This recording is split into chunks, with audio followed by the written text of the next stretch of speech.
The premise here from the chairman, Benny Thompson, and Liz Cheney is that we were on the brink of losing our democracy. If anything, I think this testimony shows not only the Arizona House Speaker, all of the state officials, these officials in DOJ who, again, were working for President Trump, stood up saying we have an oath to the Constitution. What's up, everybody? Major Retired Richard Ojeda here, and this video is a perfect example of the layers of treachery, treason, and betrayal that comprise the Republican Party and their perverted media machine.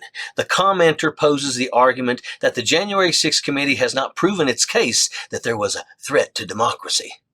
If anything, I think it proves that we were not close to that. And even though the president wanted to keep on trying to overturn the election, that there were patriots along the way who said, we can't do this. And so I'm not sure that that premise sells with all the witnesses that they're putting forward.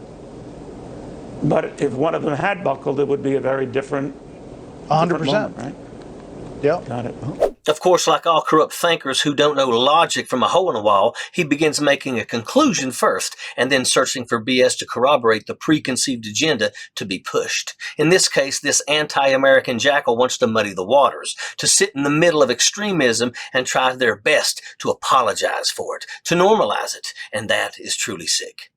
But there is simply no argument to defend Donald Trump in the attempted murder of America, and this imbecile failed utterly to put together anything resembling a coherent argument. He tried to suggest the America wasn't in danger because the people and the Justice Department stopped the coup from happening. That's the exact logical equivalent of saying the guy robbing the bank isn't guilty because the police stopped him. You absolute morons. This is how a country gets destroyed in the information age, because we have evil players manipulating rhetoric to meet their fascist agendas, and we have helpless imbeciles who believe every word these jackaloons spew forward because they are held as political captives, incapable of thinking beyond their own wicked ideology. We talk about country over party, but we're starting to wonder how many people know what that means. We see a grand total of 2 Republicans out of the entire party that are capable of it. The rest are nothing more than a treasonous caucus working to destroy democracy and take power by any means necessary.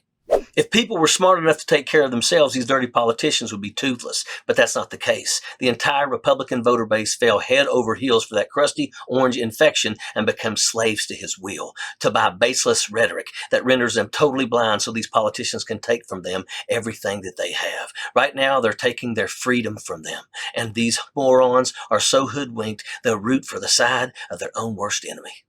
But they really do have one thing in common with their orange overlord, a complete indifference to facts and the truth. That's why a moronic argument like this wins them over. When would Trump ever be guilty of anything in their eyes? If he shot someone on Fifth Avenue, like he suggested, would it be the bullet's fault? Or better yet, it didn't really happen? You know, it was an agent provocateur masquerading as Trump, but really a Black Lives Matter supporter.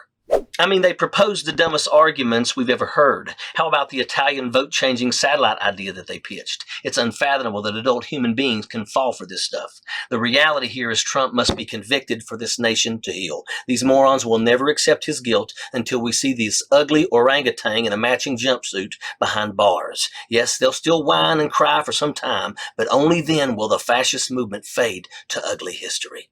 American justice must convict its own attempted murder. I guarantee you that if it happens, this nation will heal. The treason caucus will be embarrassed and they will be removed. And in time, people will recognize in their own hearts how wrong that they were. They may never come to admit it, but we may actually see a time when the people of this country appreciate and vote for actual qualities of leadership, not those stoking violence in the name of taking power. Sappers clear the way, airborne all the way.